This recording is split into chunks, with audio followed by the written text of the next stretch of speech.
Hi friends, இன்றைக்கி நம்ம சேலம் சமையலில் ஒரு ஈஸியாக குயிக்காக பண்ணுற காரப்பொரி எப்படி பண்ணுறதுன்னு பார்க்கலாம். அதுக்கு பொரி எடுத்துக்கோங்க.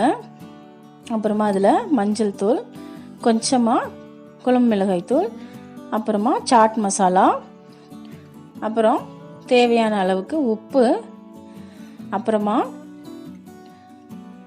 கொஞ்சமாக பெப்பர் பொடி,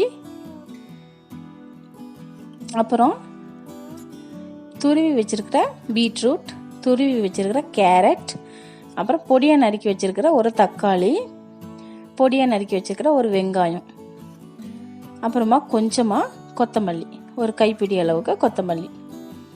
அட் லாஸ்ட்டாக வந்துட்டு நம்ம ஒரு டேபிள் ஸ்பூன் அளவுக்கு தேங்காய் எண்ணெய் போட்டு நல்லா இப்போ குலுக்க போகிறோம். இந்த மாதிரி ஒரு தட்டு வச்சு மூடிட்டு நல்லா குலுக்கணும்.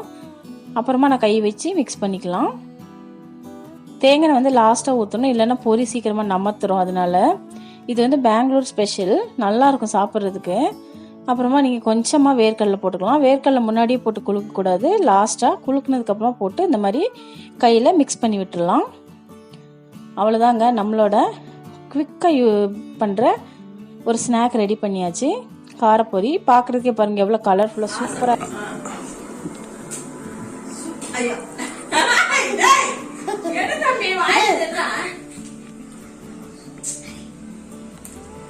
ஏய், சாப்பிட்டு நல்லா இருக்கா சொல்றா.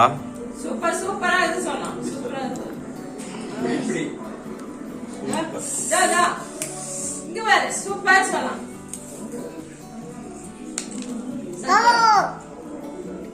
செஞ்சு சூப்பர் சொல்லு. Okay okay.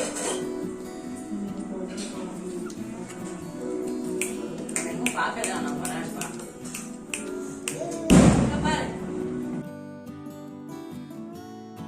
அவ்வளோதாங்க, இந்த காரப்பொரி உங்கள் வீட்டில் செஞ்சு பாருங்கள்.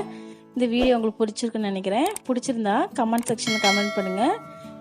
மறக்காமல் சேலம் சமையலுக்கு சப்ஸ்கிரைப் பண்ணுங்கள். தேங்க்யூ.